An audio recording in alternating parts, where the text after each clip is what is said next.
Hi everyone, we're continuing with Taylor's series. We're focusing on geometric series today. All right, so first let's just do a quick review.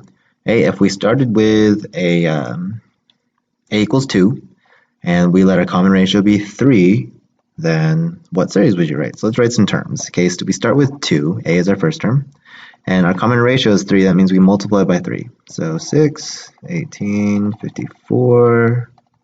Okay, our general term would be 2 times 3 to the n. Right, same thing here. So we start with 2, our next term is negative 6, 18 minus 54. Right, so our general term would be 2 times negative 3 to the n, which is the same thing as 2, negative 1 to the n, 3 to the n. All right, this would be an alternating series. Okay, and last one, if we started with 1, and we multiply by x each time, that's what we get, and we would end up getting our general term to be x to the n power, right? That's how geometric series work. You multiply by your common ratio. Okay, now we're going to use this to help us find a convergence. So for geometric series, we can find where they converge by using the fact that a over 1 minus r is our sum. Okay, so say that we have some power series that we want to represent given our function here. Now this should look familiar to you in general, but we have some function, right? And we want to find the power series for this, okay, centered at 0. Okay, well, I look at this and I'm going to treat this like the convergence of a geometric sum, a over 1 minus r. Right? In this case, a is going to be 1, r is going to be x squared. Right, so I'm going to write that out. Okay, a is 1, r is x squared. Okay, I'm just comparing this to my a over 1 minus r formula. Okay, well, I want my radius to be less than 1. Okay, that's something about geometric series that we know. They converge when your radius is less than 1. I'll write that better. All right, I want my radius to be less than 1. Say the absolute value. So the absolute value of x squared has to be less than 1, which means that the absolute value of x has to be less than 1, which means x is between negative 1 and 1. Right, so that's where this thing is going to converge. Let's write out some terms. Right, so I'm starting with 1, I multiply by x squared, I multiply by x squared, I multiply by x squared, and this will be x squared to the n power, which is x to the 2n power, same thing. Okay, a geometric series, so at this point in the past, what we did was we tested our endpoints here for my radius of convergence into my general term. Something that we don't have to do for geometric series is test those, because a geometric series never converges at the endpoints. Right, that makes it a lot easier.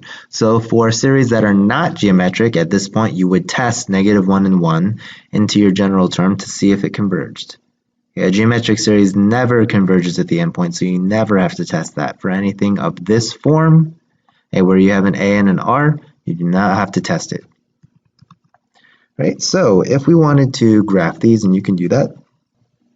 Okay, so on our calculators, we can graph our original function and our estimate. So the first 5 terms of the series, which we'll use as our estimate.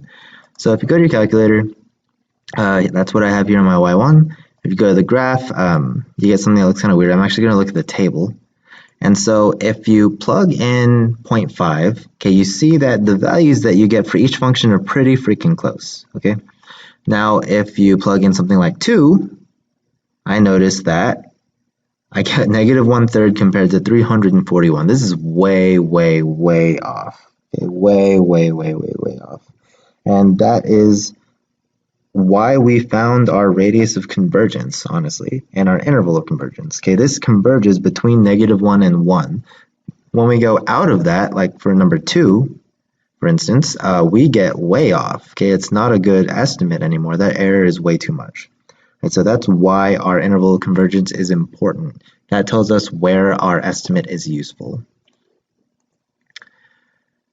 Okay, let's keep going. Let's find a power series, this time for something that doesn't exactly fit, cookie cutter. So a over 1 minus r is a little different. Okay, I have 4 here, it's the plus sign. So I'm going to force this to match my geometric sum. Okay, so I have 12 over 4 plus x. Okay, that's the same thing as 12 over 4 minus negative x, right? Negative times a negative is positive. And you know what? I'm actually going to divide every term by 4. Okay, the reason why is because I always need a 1 right here. So that gives me 3 over 1 minus negative x over 4. Okay, so what I've done is I've forced my function to match my geometric sum here.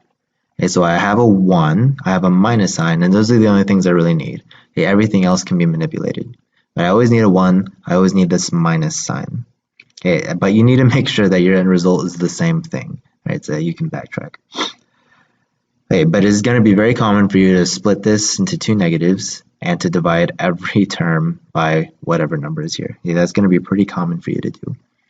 And what we find is that my a value is 3, my r value is negative x over 4.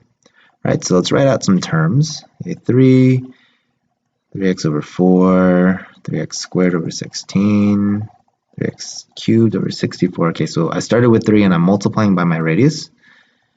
Okay, and so my general term is going to be like so, which again is alternating, so it's the same thing as this. Okay, you don't have to write it out like that, but sometimes it's good to show that it's alternating by including this term. Okay, then they ask us when it's converging. So I need my radius again to be, right over here. I need my radius to be less than 1. Okay, so that gets rid of the negative because it's absolute value, which means such, multiply both sides by 4. So long as x is between negative 4 and 4, which makes sense because that's what would make this a fraction. So long as x is between negative 4 and 4, this will converge. Right? And again, we just saw what happens if you go outside of that range. It gets totally useless.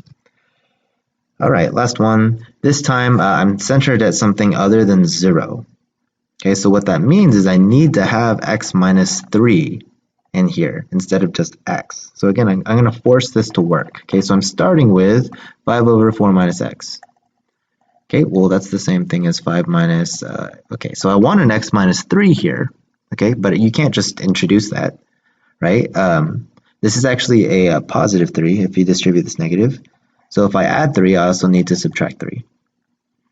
Okay, so all I did was I really added 0. Again, the reason why this is a negative 3 is because if you distribute this negative, you really have 4 minus x plus 3 minus 3. So plus 3 minus 3 is 0, that's why I'm allowed to do this. Okay, and 4 minus 3 is 1. So all of a sudden, I have something that is centered at 3. Okay, you need this x minus 3 here. That tells you where you're centered. All right, so that means that my a value is 5, my r value is x minus 3. Okay, so let's write out some terms. So you're going to start with 5, then you're going to multiply by x minus 3, again, and again.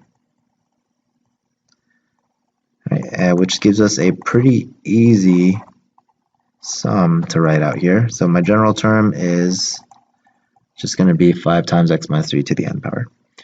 Okay, again, I need to find where I'm convergent, so I need my radius to be less than 1, which means that this needs to be between 1 and negative 1, which means that I'm between 2 and 4.